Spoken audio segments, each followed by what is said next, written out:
আগের দিন রাতের বেলা থেকে এত বৃষ্টি হয়েছিল যে পুরো রাস্তায় অনেকটা জল জমে গেছিলো, আমাদের বাড়ির উঠোন পর্যন্ত অনেকটা জল ছিল।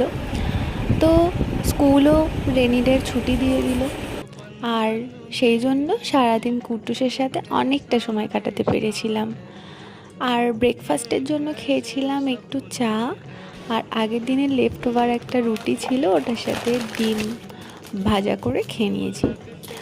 তেমন কোনো ক্লিপস নেওয়া হয়নি সারাদিন। বিকেলবেলায় জিও মার্ট থেকে টুকটাক কিছু অর্ডার দিয়েছিলাম, দুটো আইসক্রিমের মানে দুটো ফ্লেভারের টাব, সঙ্গে কিছু বিস্কিট আর টুকটাক কিছু।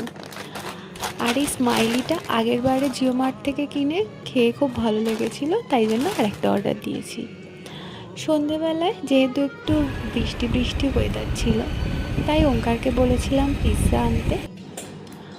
আর এই দোকানের পিৎজাটা আমার ভীষণ ভাল লাগে, আর অনেকটা করে চিজ দেওয়া থাকে, যার জন্য খুব ভাল লাগে। তো এই ছিল আজকের ব্লগ।